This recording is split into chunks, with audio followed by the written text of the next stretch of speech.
नमस्कार शुभ संध्या। वर्तमान समय आम मैंने नवम श्रेणी अनुच्छेद विभाग प्रथम अनुच्छेद को डिस्कसन करवा। प्रथम अनुच्छेद जो सब कष्ट शब्द रही संधि पद रही कष्ट शब्दर अर्थ जानिबा सहित संधियुक्त पद गुड़िकर संधि विच्छेद कर अर्थ जानिबा। तो वर्तमान समय आज आम आज क्लास को आरंभ करवा अनुच्छेद विभाग प्रथम अनुच्छेद को। तो प्रथमे कौन रही देखा, अस्ति कश्चित् विदूषकः तस्य परिहासेन नृपः सदैव हसति। एकदा विदूषकः चिन्तयति मम परिहासेन प्रतिदिनं सकलाः जनाः हसन्ति, तथापि न कोऽपि जनः मां महापुरुषः इति कथयति। भवतु अधुना सेनापति पदम प्राप्तव्यम। वर्तमान आमे जो पैराग्राफ टी पढ़ी ताहार अर्थ जानिबा को चेष्टा करिबा। अस्ति कश्चित् विदूषकः, विदूषक शब्दर अर्थ ये होची हास्यकार। तो कौन कह जाइछि, अस्ति कश्चित् विदूषकः, कौनसी एक हास्यकार अछंती। कौन कह जाइछि एठी ना कौनसी एक हास्यकार अछंती। आमे टीवी रे मध्य बहुत प्रकार हास्यकार देखि पार्थुबा, जेपरि पप्पू पम्पम, हरि, सेपरि कपिल शर्मा। तो एहीपरि भाव में विभिन्न प्रकार हास्यकार अछंती, सेहीपरि एक हास्यकार थिले। तो एठी विदूषकर अर्थ हेउची हास्यकार, कौनसी एक हास्यकार अछंती। तस्य परिहासेन नृपः सदैव हसति। तस्य नाम विदूषकस्य, हास्यकारस्य। से हास्यकार परिहास रे, परिहास अर्थ होउची थट्टारे। हास्यकार जो थट्टा करुथिले से थट्टारे बा हस कथारे नृपः, नृपहर अर्थ होउची राजा। से हास्यकारंकर हस कथारे राजा सदैव हसति। राजा कौन करुथिले, सदा सर्वदा हसुथिले। एटी सदैव एक संधियुक्त पद रही। संधि विच्छेद जेतेबेले करिबा तार अर्थ होउची सदा युक्त एव सदैव। सदैवर अर्थ होउची प्रतिदिन। तो कौन कह जाइछि एठी, कौन से एक हास्यकार अछि जहार हस कथारे प्रतिदिन राजा हसुथिले।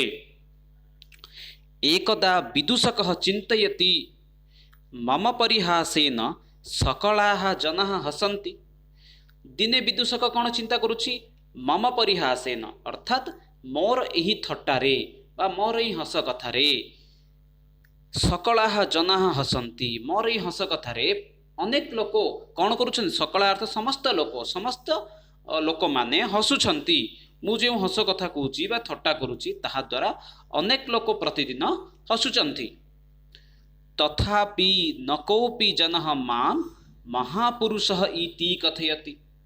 से कौन चिंता करुची, यद्यपि मो कथारे प्रतिदिन लोक माने हसुछन्ति, तथापि न कोऽपि जनः मां महापुरुषः इति कथयति। तथापि कौनसी व्यक्ति मध्य मते महापुरुष बोली कहू नाहांती।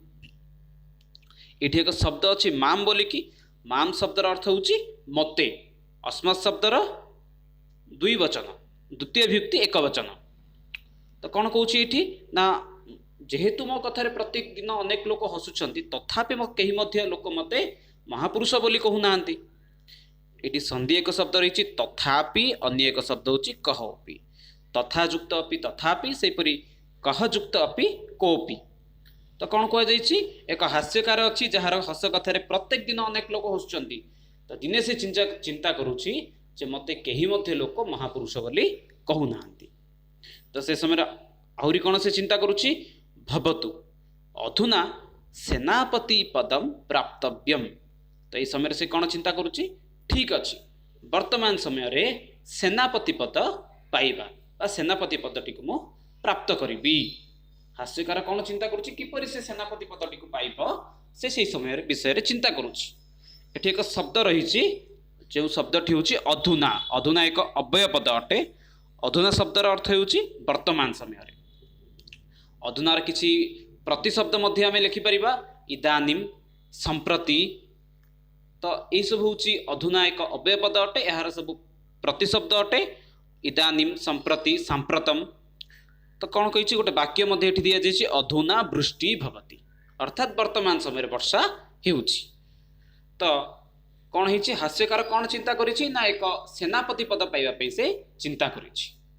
तो आगो कौन घटुछि विदूषकः राजानं वदति महाराज इच्छामि सेनापति पदम। राजा भासते तथास्तु। तदा विदूषकः नृपं खड्गं याचते। परिहासेन नृपः विदूषकाय दीर्घं खड्गं ददाति। तदा विदूषकः मोदते। सः खड्गं धृत्वा चलति। नृपः तं पृच्छति कुत्र गच्छन्ति महाभागः। विदूषकः वदति सैन्यसकाशं गच्छामि। तो कौन कही एठी ना प्रत्येक लाइन रे अर्थ वर्तमान समय बुझिବାକୁ चेष्टा करिबा। विदूषकः राजानं वदति। तो विदूषक पूर्व चिंता करिछि सेनापति पद पाइबा पई। तो एही समय रे विदूषक जाइकी राजा को कहूची महाराज इच्छामि सेनापति पदम। एही समय रे से राजा को कौन कहूची महाराज मु सेनापति पद इच्छा करूची। ए पाठरे आमे देखि पारथुबा प्रथम विभक्तिर बहुत गुड़िए प्रथम विभक्तिर गुड़िए शब्द व्यवहार रही ताहा सहित लट्लकार जो रही ताहार मध्य बहुत गुड़िए क्रियापद को एठी व्यवहार करा जाइछि। कहि परिबा आमे संपूर्ण लट्लकार रही क्रियापदर ए विषयटी अटे। राजा भासते तथास्तु। तदा विदूषकः नृपं खड्गं याचते। तो एई समय कौन होइछि राजा कौन कहउछन्ति तथास्तु बोली कहउछन्ति। जेतेबेले से हास्यकारटी राजा को कौन कहिछि ना मते सेनापति पद दियंतु बोली कहिछि। एई समय राजा कौन कहिछन्ति तथास्तु बोली कहिछन्ति। तदा विदूषकः नृपं खड्गं याचते। तो एही समय रे कौन होइछि ना विदूषकटी राजा को खंडा मागिछि। कौन मागिछि ना खंडा मागिछि। गोटे खंडा काहाको मागिछि ना विदूषक को मागिछि। तो यहाँ पर कौन होइछि परिहासेन नृपः विदूषकाय दीर्घं खड्गं ददाति। परिहास अर्थात थट्टा बोली मने करिबा हस कथा बोली मने करी राजा कौन करिछन्ति विदूषकाय राजा विदूषकंकु वा हास्यकार निमंते दीर्घं खड्गं ददाति एक विशालकाय खंडा मध्य देई दैछन्ति। ददाति मध्य एठी देखि पारथुबा लट्लकार अटे। तदा विदूषकः मोदते सह खड्गं धृत्वा चलति। तदा नाम सही समय रे से हास्यकारटी मोदते अर्थात अत्यधिक खुशी हो जाइछि। सह खड्गं धृत्वा चलति। आ एही समय रे कोन करूछि खंडा धरी चालुछि। तो कोन हेछि हास्यकार जेतेबेले निज इच्छा अनुसार एक खंडा पाई जाइछि से समय से खंडाटी को धरी चालुछि। मोदते अर्थ होछि खुशी होई जिबा। धृत्वा अर्थ होछि धरी। चलती अर्थ चालुछि। तापर कौन घटुछि देखिबा। नृपः तम पृच्छति। एई समय रे राजा तांको पचारुछन्ति तम नाम विदूषकम। एई समय रे राजा विदूषकं को पचारुछन्ति कुत्र गच्छन्ति महाभागः। एई समय रे से काहाको पचारुछन्ति ना सेई हास्यकार को पचारुछन्ति कुत्र गच्छन्ति महाभागा कुआडे जाउछन्ति महाशय। कुत्र अर्थ होछि केउठारे केउठी। महाभाग अर्थ होछि महाशय। तो उत्तर रे कौन दउछन देखिबा। विदूषकः वदति सैन्य सकाशं गच्छामि। तो एही समय रे से हास्यकार जनक कहउछन्ति ना मो सैन्य निकट को जाउछि। तो सैन्य सकाशम अर्थ होछि सैन्य निकट को बा सेना बाहिनी निकट को जाउछि।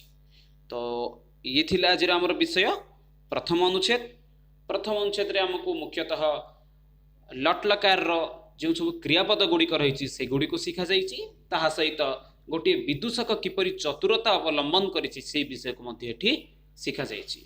आ विषयटी को शेष करने पूर्व आम यार अभ्यास को देखीदेबा। प्रथम 1 नंबर प्रश्न रही कस्य परिहासेन नृपः सदैव हसति। अर्थात कहार परिहास रे बा थट्टारे राजा सबु बेले हसुथुले। उत्तर होछि विदूषकस्य। हास्यकार थट्टारे राजा सबु बेले हसुथिले। नृपः विदूषकं किं पृच्छति। नृप अर्थात राजा विदूषकं को किं पृच्छति कौन पचारुछन्ति। नृपः विदूषकं पृच्छति कुत्र गच्छन्ति महाभागः। अर्थात राजा हास्यकार को एठी पचारुछन्ति कुआडे जाउछन्ति महाशय। विदूषकः नृपं किं वदति, विदूषक वा हास्यकारटी राजा को कौन कहूची, विदूषक अर्थात हास्यकार राजा को कहूची विदूषकः नृपं वदति सैन्य सकाशं गच्छामि। अर्थात हास्यकार राजा को कहूची मु सैन्य मान निकट को जाऊँगी। विदूषकस्य परिहासेन सकलाः जनाः किं कुर्वन्ति, विदूषकर हस कथारे समस्त लोक कौन करुथिले, विदूषकस्य परिहासेन सकलाः जनाः हसन्ति। अर्थात विदूषकर थट्टारे अनेक लोक बा समग्र लोक हसुथिले। अधुना विदूषकेण किं पदं प्राप्तव्यम, अधुना विदूषकेण सेनापतिं पदं प्राप्तव्यम। एई समय रे विदूषक सेनापति पद पाइबाको इच्छा करिथिला। परिहासेन राजा विदूषकाय किं ददाति, परिहास अर्थात थट्टारे राजा विदूषक को कौन देइछन्ति, परिहासेन राजा विदूषकाय दीर्घम खड्गम ददाति। अर्थात परिहास रे राजा विदूषकों को विशालकाय खंडा देइथिले। खड्गम प्राप्य कह मोदते, खंडा पाई किए खुशी होइछि ना खड्गम प्राप्य विदूषकः मोदते। तो ये थिला प्रथम अनुच्छेद अभ्यास। तो विषयटी को समाप्त करिया पूर्व पुणी थरे मु यार सारांश किछि कहि दउछि। कौनसी एक हास्यकार अछन्ति, तांको हस कथारे प्रत्येक दिन राजांक सह से नगरवासी हसुछन्ति। दिने से ही हास्यकार चिंता करिछन्ति मो हसरे तो समस्त लोक हसुछन्ति किंतु मते काहेकि केही मध्य महापुरुष बोली कहउनांति। ठीक अछि, वर्तमान समय मु एक कौन करी ना सेनापति पद मागी बोली कही से राजा निकट को जाई राजा को कहिछन्ति महाराज आपण मते दीर्घकाय खंडा दियंतु। तो ता पूर्व से कौन कहि मते सेनापति पद दियंतु, राजा मते तथास्तु कहिछन्ति। तापरे से राजा को दीर्घकाय खंडा मागिछन्ति, राजा ताहा मध्य देइछन्ति। तापरे सेठर से चली जाउछन्ति। एई समय रे राजा पचारिछन्ति कुआडे जाउछन्ति महाशय, तो प्रत्युत्तर से कहिछन्ति मु सैन्य बाहिनी निकट को जाउछि।